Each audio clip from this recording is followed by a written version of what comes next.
तो सारे physics lover का एजुकेशन आरजे 27 में स्वागत है।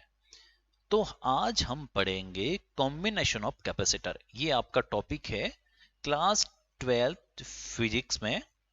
चैप्टर नंबर कौन सा बच्चों? सेकंड। और टॉपिक क्या पढ़ेंगे हम? Combination of capacitor. अरे बोलो क्या पढ़ेंगे? Combination of capacitor. और हिंदी में क्या बोलेंगे इसको? संधारित्र का संयोजन।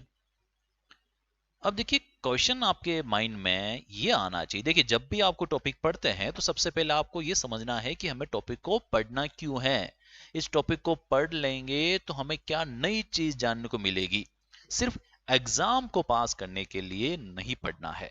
समझ गया मेरी बात? ठीक है।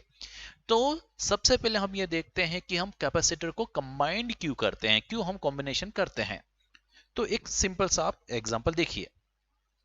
मान लो आपके पास ये एक कैपेसिटर है और इसकी कैपेसिटी कितनी है? 1 माइक्रोफैरड। और दूसरा कैपेसिटर आपके पास है ये, और इसकी कैपेसिटी कितनी है? 3 माइक्रोफैरड।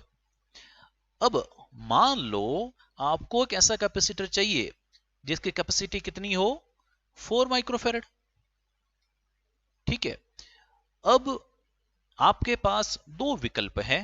पहला ऑप्शन यह है कि आप जाएंगे मार्केट में, उदयपुर में जाएंगे नटराज वाली गली में, और दुकानदार को कहेंगे कि भाई साहब मुझे एक 4 माइक्रोफैरड का कैपेसिटर चाहिए, तो वो निकाल के दे देगा।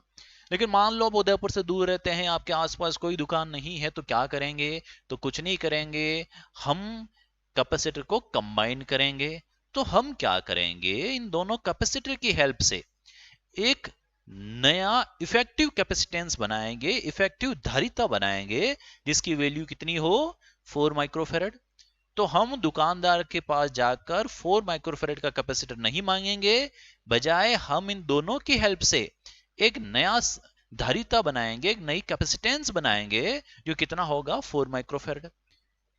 अगर आपको 4 माइक्रोफैरड का नहीं चाहिए और अगर आपको कहीं 1.3 माइक्रोफैरड कैपेसिटेंस का एक कैपेसिटर चाहिए, आपके पास तो नहीं है, आपके पास तो एक है और एक 3 है, तो क्या करेंगे? तो वही बाइक निकालो, डर दुकानदार के पास, नहीं नहीं नहीं नहीं, हमने तो पढ़ रखा है, नहीं पढ़ा तो अभी पढ़ेंगे। क्या पढ़ेंगे? कि इन दो कैपेसिटर की हेल्प से हम एक नई कैपेसिटेंस बना सकते हैं, एक नई धारिता बना सकते हैं, नया कैपेसिटर लगाए बिना। और इन दोनों की जो नेट इफेक्टिव कैपेसिटेंस होगी वो कितनी होगी? वो होगी 1.3 माइक्रोफैरड। ये तो बड़ा जादू हो गया, बिल्कुल जादू हो गया। तो जादू कैसे हुआ आप देखिए। तो मुद्दा समझ में आया आपको? बिल्कुल समझ में आया कि हमारे पास जो कैपेसिटर है उन सब से हम, हो सकता है कि सबसे ज्यादा वाले से भी ज्यादा कैपेसिटेंस बनावे, या हो सकता है कि सबसे कम वाले से भी कम कैपेसिटेंस बनाए। तो उसके लिए हमें क्या पढ़ना पड़ेगा? कॉम्बिनेशन ऑफ कैपेसिटेंस, संधारित्र का संयोजन पढ़ना पड़ेगा। तो बिल्कुल पढ़ लेते हैं, शुभ काम में देरी नहीं करते हैं। ठीक है बच्चों। तो देखो सबसे पहले हमारा जो कॉम्बिनेशन जो है वो है सीरीज कॉम्बिनेशन। क्या नाम है बोलो बच्चों?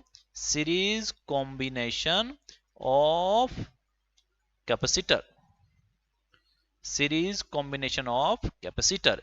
हिंदी में क्या कहेंगे इसको अपन? श्रेणी क्रम संयोजन। किसका? अरे भाई किसका? किसका? कैपेसिटर का, संधारित्र का। तो सबसे पहला टॉपिक क्या है अपने पास? सबसे पहला टॉपिक है अपने पास श्रेणी क्रम संयोजन। किसका? कैपेसिटर का। तो अभी पढ़ लेते हैं हम। ठीक है। तो देखिए मान लो ये आपके पास एक कैपेसिटर है। ठीक है, इसका मैं साइन बना दूं। दोनों प्लेट अगर सेम होती है तो वो किसका इंडिकेटर होता है? इंडिकेट करता है कैपेसिटर को। और अगर एक प्लेट बड़ी और एक प्लेट छोटी हो तो वो किसको डिनोट करता है? वो करता है बैटरी को। ठीक है। तो देखो ये मेरे पास एक कैपेसिटर है, दूसरा कैपेसिटर ये है मेरे पास, तीसरा कैपेसिटर मेरे पास ये है। ये C1 हो गया, ये C2 हो गया और ये C3 हो गया। अब मुझे इन तीनों को कंबाइन करना है। किसमें? सीरीज में। किसमें करेंगे हम? सीरीज में। तो कैसे करेंगे? देखो बहुत सिंपल है। सबसे पहला लेंगे कैपेसिटर 1, फिर लेंगे कैपेसिटर 2, फिर लेंगे हम कैपेसिटर 3। ऐसे आप एन टाइप से भी कनेक्ट कर सकते हैं। तो इसकी कैपेसिटेंस कितनी है बोलो, C1। इसकी कैपेसिटेंस कितनी है, C2। इसकी कैपेसिटेंस कितनी है, C3। अब कैपेसिटर है तो वो क्या है, वो चार्ज को स्टोर करता है और रिलीज करता है। तो चार्ज कहां से मिलेंगे इसको, चार्ज मिलेंगे इसको बैटरी से। तो हमने ये लगा दी बैटरी। कोई दिक्कत, कोई दिक्कत नहीं। अगर एक ही बड़ी लाइन एक ही छोटी लाइन होती तो क्या बनता वो, सेल। लेकिन हमारे पास तो एक सेल और दो सेल है, इसलिए क्या बन गई, बैटरी। ठीक है, वेरी गुड, बहुत बढ़िया। तो ये जो आपको दिख रहा है ना फोटो, ये किस टाइप का कॉम्बिनेशन है, ये सीरीज टाइप का है। कैसे पता चलेगा सीरीज का, तो बहुत सिंपल है। देखिए फर्स्ट कैपेसिटर का जो फर्स्ट प्लेट है वो किससे कनेक्ट है, वो कनेक्ट है बच्चों किससे, positive terminal of battery. First capacitor की सेकंड प्लेट जो है वो किससे कनेक्ट है, सेकंड कैपेसिटर की फर्स्ट प्लेट से। सेकंड कैपेसिटर की सेकंड प्लेट है वो किससे कनेक्ट है बच्चों, थर्ड कैपेसिटर की फर्स्ट प्लेट से। और जो लास्ट वाला कैपेसिटर होगा, या यूं कहें अभी या इस डायग्राम में कि जो थर्ड वाला कैपेसिटर है उसकी लास्ट वाली प्लेट किससे कनेक्ट है, negative terminal of the battery से। ठीक है, तो ये क्या हो जाएगा हमारे पास, सीरीज कॉम्बिनेशन ऑफ कैपेसिटर। बहुत सिंपल, बहुत अच्छा। ठीक है, तो इफेक्टिव कैपेसिटेंस कितना होगा किसमें, सीरीज कॉम्बिनेशन में, कैसे पता करें हम। तो देखिए आप इसको थोड़ा आगे जाके भी और समझेंगे। ये एक चीज ध्यान रखना लाइफ में आप, कि करंट कब बदलती है, करंट तब बदलती है जब वायर बदलता है। करंट कब बदलती है, जब वायर बदलता है। ये वायर ए है, ये वायर बी है, यहां तक करंट आई मान लो आई, तो ये करंट कितनी हो जाएगी I1, और ये करंट कितनी हो जाएगी I2। यानी कि ये देखो, ये फंडा तब भी काम आएगा जब आप रजिस्टर को कंबाइन करेंगे। ठीक है, तो करंट कब बदलती है, जब वायर बदलता है। अगर वायर सेम करंट सेम, तो देखिए यहां से ये वायर निकला, ये ही वायर पूरा घूमता घूमता घूमता घूमता घूमता इधर आ रहा है। बोलो आ रहा है कि नहीं आ रहा बच्चों, वायर चेंज नहीं, चेंज वायर चेंज नहीं तो करंट चेंज नहीं। करंट अगर चेंज नहीं, अरे बोलो करंट अगर चेंज नहीं तो क्या चार्ज सेम रहेगा, नहीं। चार्ज सेम रहेगा, बिल्कुल सेम रहेगा। तो चार्ज इन सारे कैपेसिटेंस में चार्जेस क्या है, सेम है।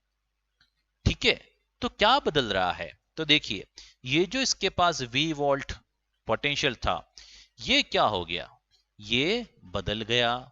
कैसे बदला, तो ये तो हो गया यहाँ पे V1, ये हो गया यहाँ पे V2, और ये हो गया यहाँ पे V3। एक चीज और याद रख सकते हैं, सीरीज में I हमेशा क्या रहता है, सीरीज में I हमेशा सेम रहता है। और अगर I सेम रहेगा तो बोलो बच्चों क्या सेम रहेगा, तो Q भी सेम रहेगा। कोई दिक्कत, अरे बोलो कोई दिक्कत नहीं, दिक्कत। चलें आगे। ठीक है, तो हमने क्या देखा, हमने ये देखा, क्या देखा हमने, कि Q क्या है, सेम है। तो क्या बदल रहा है, तो V बदल रहा है। तो V कैसे बदला देखो, तो ये जो V था वो किस में डिवाइड हो गया, V1 plus V2 plus V3। ठीक है, तो V का फॉर्मूला क्या होता है, Q बाई C, यही होता है। तो Q तो सब में सेम रहेगा, तो कैपेसिटेंस इसका कितना हो गया C1, इसका कितना हो गया C2, और इसका कितना हो गया C3। कोई दिक्कत यहां तक, कोई दिक्कत नहीं। तो मैं क्या लिख सकता हूं, Q 1/C equals to Q 1/C1 plus 1/C2 और प्लस 1/C3। बहुत इजी। तो फाइनल कैपेसिटेंस कितनी आ गई, तो फाइनल कैपेसिटेंस आ गई हमारे पास 1/C। ये सीरीज में इसलिए क्या लिख देंगे यहाँ पे CS equals to 1/C1 plus 1/C2 plus 1/C3। तो अगर आप कैपेसिटर को ऐसे जोड़ते हैं, और मान लो इसकी कैपेसिटेंस C1 है, इसकी C2 है, इसकी C3 है, तो नेट कैपेसिटेंस निकालने के लिए, इफेक्टिव कैपेसिटेंस निकालने के लिए हमें क्या करना पड़ेगा, इस तरह से फॉर्मूला लगा के हमें इफेक्टिव कैपेसिटेंस पता करनी पड़ेगी। कोई दिक्कत बोलो बच्चों, कोई दिक्कत नहीं। तो आइए अब एक एग्जांपल से समझते हैं कि सीरीज में कैसे हम कैलकुलेट करते हैं कैपेसिटेंस। तो देखिए ये मेरे पास एक सर्किट डायग्राम है, कैपेसिटर 1 और कैपेसिटर 2 दो लगा दिए मैंने, और ये मैंने क्या लगा दिया, यहाँ पे बैटरी कनेक्ट कर ली। ठीक है, मान लो इसकी कैपेसिटेंस कितनी है 2 माइक्रोफेरेड और इसकी कितनी है मान लो 6 माइक्रोफेरेड, और दोनों सीरीज में है तो सीरीज का फॉर्मूला क्या होता है 1/CS equals to 1/C1 plus 1/C2। तो ये कितना हो जाएगा मेरे पास 1/2 प्लस 1/6, तो कितना हो जाएगा ये 6, 3 प्लस 1 इक्वल्स टू कितना हो जाएगा 4/6, और कितना हो जाएगा अपना 2/3, और फाइनली कितना हो जाएगा अपने पास 3/2, और फाइनली कितना हो जाएगा 1.5 माइक्रो। फिर देखो बच्चों इसमें ध्यान रखना है, ये जो 2/3 आया ना ये किसका है, ये 2/3 किसका आंसर है 1/CS का। हमें क्या चाहिए CS चाहिए, तो हम क्या करेंगे 3/2 करेंगे। कितनी बार ऑप्शन में ये भी दे रखा है 2/3, 2/3 is not our answer is 3/2 and that is 1.5 microfarad. तो बोलिए अगर आपके पास 2 माइक्रोफेरेड का कैपेसिटर होता, 6 माइक्रोफेरेड का कैपेसिटर होता, और अगर आपको 1.5 माइक्रोफेरेड की कैपेसिटेंस चाहिए तो आप मार्केट में नहीं जाओगे, आप जुगाड़ लगा के सीरीज में कंबाइन करके इसी से कनेक्ट करोगे। तो इन दोनों ने मिलकर कितना कैपेसिटेंस बनाया 1.5 माइक्रोफेरेड। तो ये हो गया हमारा सीरीज कॉम्बिनेशन, है ना इजी। बिल्कुल, अगला पढ़ते हैं हम पैरेलल कॉम्बिनेशन ऑफ कैपेसिटर। तो आइए अब देखते हैं पैरेलल कॉम्बिनेशन ऑफ कैपेसिटर। इसमें देखिए कैसे हम कंबाइन करते हैं वो देखिए। देखिए मान लो ये मेरे पास कैपेसिटर C1 है, ये मेरे पास C2 है, और ये मेरे पास C3 है। ये है C1, ये है C2 and this one is C3। हम क्या करेंगे, तीनों कैपेसिटर की फर्स्ट प्लेट किससे अटैच करेंगे, बैटरी के पॉजिटिव टर्मिनल से, और तीनों कैपेसिटर की जो सेकंड प्लेट है उसको हम किससे अटैच करेंगे, बैटरी के नेगेटिव टर्मिनल से। तो this type of combination is known as a parallel combination of capacitor. तो कैसे डिफाइन करेंगे, तो हम कैसे डिफाइन करेंगे, when the first plate of all capacitor is connected with positive terminal of the battery and the second plate of all capacitor is connected with negative terminal of the battery, this type of combination is known as parallel combination of capacitor। ठीक है, अब देखिए इसका हम effective capacitance कैसे निकालेंगे, उसका formula हम फाइंड आउट करेंगे। देखिए इससे पहले जब सीरीज कॉम्बिनेशन हमने पढ़ा था तब मैंने एक बात बताई थी कि सीरीज में आई क्या रहती है, सेम रहती है। तो क्या चेंज होता है, पोटेंशियल चेंज होता है। और ये भी बताया था मैंने आपको कि करंट कब चेंज होती है, जब वायर चेंज होता है। उसमें वायर सेम था, इसमें वायर अलग अलग है। तो अगर वायर अलग अलग है तो करंट क्या होगी, अलग अलग, और अगर करंट अलग अलग है तो ऑब्वियस चार्ज भी क्या होगा, अलग अलग। तो हम ये कहते हैं टोटल चार्ज कितना था, Q किस में डिवाइड हो गया, वो Q1 में, Q2 में और Q3 में। तो Q1 किसके पास गया, C1 के पास, Q2 किसके पास गया, C2 के पास, और Q3 किसके पास गया, C3 के पास। तो हमें पता है, क्या पता है, हमने फॉर्मूला पढ़ रखा है, क्या फॉर्मूला पढ़ रखा है, C इक्वल्स टू Q/V। तो Q इक्वल्स टू क्या हो जाएगा, CV।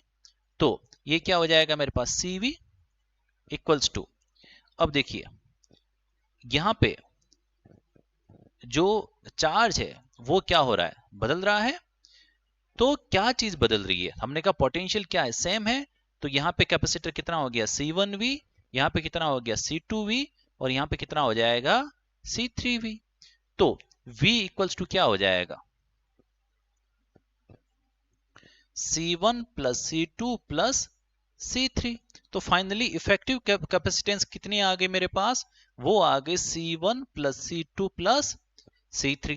टोटल लैंग्वेज जो है आपको पीडीएफ नोट्स में मिल जाएगी, तो मैं सिर्फ यहाँ पे आपको बेसिक समझा रहा हूँ।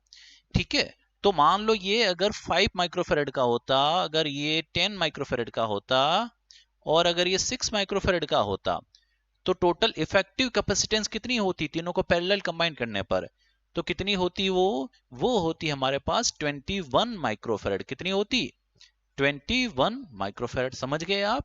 पैरेलल और सीरीज दोनों समझ गए आप?